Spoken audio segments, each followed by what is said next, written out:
Welcome, doctors, to our series on cognitive behavioral therapy, or CBT. In this session, we'll explore what CBT is, how it works, and how you can explain it to your patients in a clear and helpful way.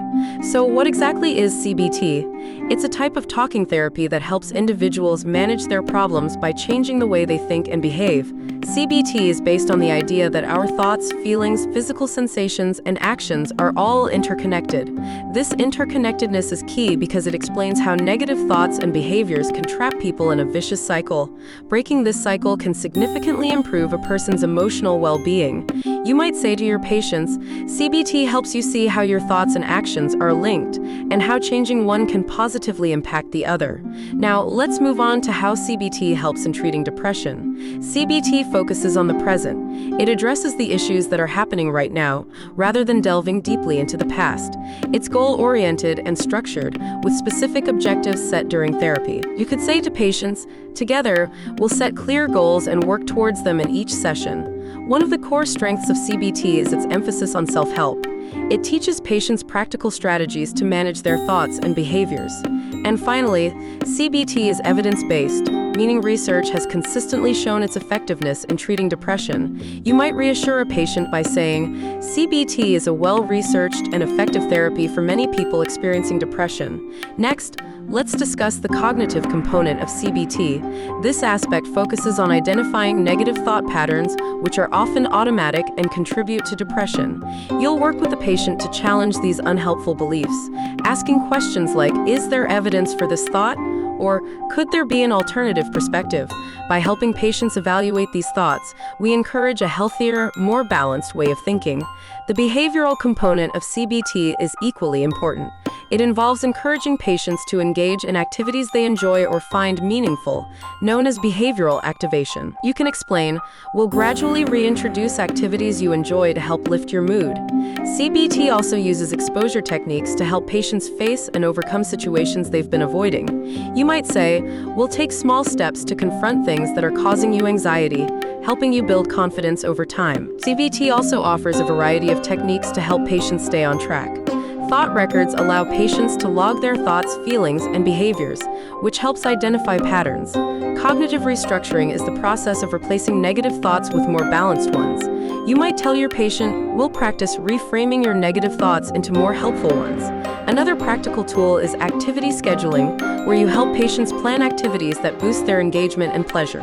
In addition to these core techniques, CBT often includes problem-solving skills, relaxation techniques like deep breathing, and homework assignments. It's helpful to explain, these exercises are designed to give you tools to manage stress and apply what you've learned between sessions. When explaining CBT to patients, a simple and clear approach works best. You can say, CBT helps you understand how your thoughts and feelings affect your actions.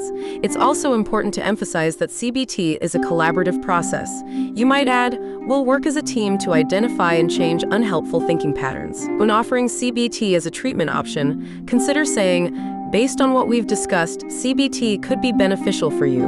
Would you be interested in exploring this further? This opens the door for the patient to ask questions and express any concerns they may have. Follow this up with, I can provide more information on what to expect from the sessions. Discussing the process of CBT is also crucial. It typically involves weekly sessions that last around 50 to 60 minutes. Let patients know, we'll set an agenda for each session, and I'll give you homework to practice what you've learned. Highlight that active participation is essential for success, both during and between sessions. The cognitive component of CBT focuses on helping patients identify negative thought patterns that may be contributing to their low mood. The therapist works with the patient to recognize these patterns and then challenges their realism by considering alternative perspectives. This process is known as thought challenging, where evidence for and against the beliefs is examined to develop a more balanced view. The therapist might say, we'll work together to spot patterns in your thinking that might be contributing to your low mood. Then, they might add, once we've identified these thoughts, we'll examine how realistic they are and consider alternative perspectives. In the behavioral component of CBT, the focus shifts to behavioral activation, which involves identifying activities that the patient enjoys or finds meaningful and incorporating them gradually into their routine. This approach helps patients face avoidance behaviors by creating safe strategies for confronting situations they have been avoiding. The goal is to help boost mood and build confidence through positive engagement in these activities. To explain, the therapist might say, "We'll identify activities you enjoy or find meaningful and gradually incorporate them into your routine." They could also add, "If there are situations you've been avoiding, we'll develop strategies to help you face them safely." CBT has numerous benefits for patients. Research consistently shows that it is effective in reducing depressive symptoms. Moreover, the techniques learned during therapy can be applied long after treatment ends, providing skills for life. By equipping patients with tools to manage future challenges, CBT also helps reduce the risk of relapse. It encourages patients to take an active role in their recovery, fostering a sense of empowerment. Setting clear expectations is important for successful CBT outcomes. Regular attendance and practice are essential, and while benefits may take several weeks to appear, patients are encouraged to stay patient and committed. Initially, addressing difficult thoughts and emotions can be challenging, but therapists provide ongoing support throughout the process. They might reassure the patient by saying, "I'll be here to support you through the process." When addressing common questions, therapists often encounter concerns about sharing personal thoughts. They might reassure patients by saying, "We'll proceed at a pace you're comfortable with." It's important to ensure that patients know they don't have to share anything they are not ready to discuss. Another common question is whether CBT can be combined with medication, to which the therapist might say, "Yes, CBT can be used alongside medication, and sometimes the combination is very effective." Some patients may ask what happens if CBT doesn't work for them. In such cases, therapists explain that other treatment options can be explored, stating, "If CBT isn't helpful, we can explore other treatment options." Another frequent question concerns the time it takes to feel better. Therapists typically explain that improvements may be noticed within a few weeks, although the timeline can vary for different individuals. Finally, confidentiality is often a concern, and therapists reassure patients by saying, "Yes, everything you share will be kept confidential." If the patient decides that CBT is a suitable treatment, the therapist can refer them to a qualified CBT therapist within the service.